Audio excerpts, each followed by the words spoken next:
नमस्कार प्यारे विद्यार्थियों, आप सभी कक्षा 9वीं वाले बच्चों के लिए आज मैं लेकर आ चुका हूं हिंदी विषय के पेपर में आने वाले क्वेश्चन। यहां पर आप सभी एमपी बोर्ड के बच्चों को मैं बताने वाला हूं ऐसे प्रश्न जो 100% परीक्षा में आते हैं, और ये आपकी भाषा बोध वाले क्वेश्चन में पहले ऐड कर रहा हूं। कक्षा 9वीं एमपी बोर्ड की परीक्षा में आपको पूरे क्वेश्चन देखने को मिलेंगे, भाषा बोध से जितने भी आएंगे वो। यहाँ पर आप लोगों को याद रखना है कि सारे क्वेश्चन 100% आप की एग्ज़ाम में जो महत्वपूर्ण साबित होने वाले हैं। देखिएगा, भाषा बोध से संधि समास, तत्सम तद्भव, निपात, देशज विदेशी, आंचलिक शब्द, उपसर्ग, प्रत्यय, पर्यायवाची, विलोम और वाक्य रचना और मुहावरे लोकोक्तियों से रिलेटेड जितने भी क्वेश्चन पूछे जाएंगे सारे यहाँ पर आपको मैं बता रहा हूँ। सभी बच्चे याद रखेंगे। देखिएगा, दो वर्णों के मेल से होने वाले परिवर्तन को कहते हैं। जैसे कि यहाँ पर एक वर्ण ये है और एक वर्ण ये है, और ये परिवर्तन उत्पन्न हुआ इस तरीके से, तो उसको बोला जाता है संधि। जब भी दो वर्णों के मेल से विकार उत्पन्न होता है उसको हम संधि कहते हैं। ये ऑप्शन नंबर फर्स्ट आपका करेक्ट होगा। दूसरा प्रश्न है, संधि के प्रकार होते हैं। संधि के 3 प्रकार होते हैं। सबसे पहले आपको स्वर संधि याद रखना है। स्वर के बाद में आपकी व्यंजन संधि हो जाएगी, और व्यंजन संधि के बाद में आपकी विसर्ग संधि हो जाएगी। तो स्वर संधि है, व्यंजन संधि है और विसर्ग संधि है। इस तरीके से संधि के कितने भेद होते हैं? 3 भेद होते हैं। अगला आपका क्वेश्चन है, समास के प्रकार हैं। तो समास के 6 प्रकार होते हैं। यहाँ पर आपको समास के 6 प्रकार या 6 भेद बताने हैं। किसी भी बात पर अतिरिक्त बल देने के लिए, मतलब कि यहाँ पर याद रखिएगा ज़्यादा बल दिया जाता है। अतिरिक्त बल देने के लिए जिन शब्दों का प्रयोग किया जाता है वे कहलाते हैं, तो वे निपात शब्द कहलाते हैं, क्योंकि अतिरिक्त बल देने के लिए ऐसे शब्दों का प्रयोग किया जाता है जैसे भी, ही, तक, ऐसे शब्द निपात शब्द में आते हैं। इसके बाद में आपका अगला क्वेश्चन ये है कि समास में दोनों पद प्रधान होते हैं। तो द्वंद्व जो समास है इसमें दोनों पद प्रधान होते हैं। जैसे कि आपके सामने लिखा है भाई बहन, तो ये दोनों ही पद प्रधान है, इसलिए यहाँ पर द्वंद्व समास है। ठीक है। नेक्स्ट क्वेश्चन है, श्याम भी जाएगा में भी क्या है? तो ये भी निपात शब्द है, क्योंकि विशेष बल देकर इसको बोला जा रहा है। तो जहाँ पर हम विशेष बल देकर बोलते हैं वो निपात शब्द होते हैं। और इसके बाद में अगला क्वेश्चन देखिएगा, ये रहा, द्वंद्व समास का सही उदाहरण है। तो भाई बहन जो लिखा हुआ है ये द्वंद्व समास का सही उदाहरण है। ठीक है, क्योंकि इसमें दोनों पद प्रधान हैं, इसलिए यहाँ पर हमारा जो ये समास है द्वंद्व समास बन जाएगा। इसके बाद में आपका अगला क्वेश्चन ये रहा, इसमें क्या दिया है देखिएगा। यहाँ पर प्रबल शब्द में उपसर्ग और मूल शब्द अलग कीजिए। तो प्र प्लस बल, ये आपका बन जाएगा प्रबल। इसके बाद रंगीला शब्द में कौन सा प्रत्यय है?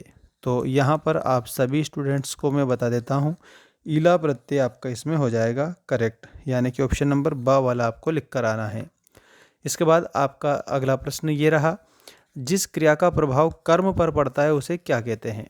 तो दोस्तों, कर्म पर अगर प्रभाव पड़ेगा तो वो सकर्मक क्रिया आप लोगों की हो जाएगी। इसके बाद में नेत्र का पर्यायवाची शब्द है।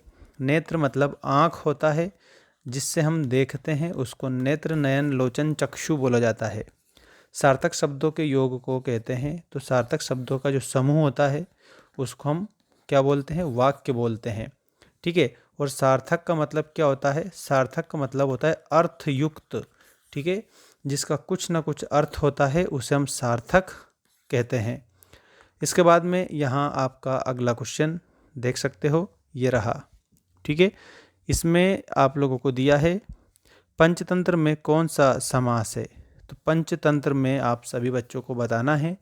तो 5 तंत्रों का समूह पंचतंत्र, तो द्विगु आपका इसमें समास हो जाएगा। ठीक है, ऐसे आपको याद रखना है। इसके बाद में नेक्स्ट देखिएगा, बछिया के ताऊ मुहावरे का अर्थ है। तो इसमें मूर्ख व्यक्ति, बछिया के जो ताऊ है उसको मूर्ख व्यक्ति के रूप में जाना जाता है। यह आप लोग आंसर याद रखेंगे।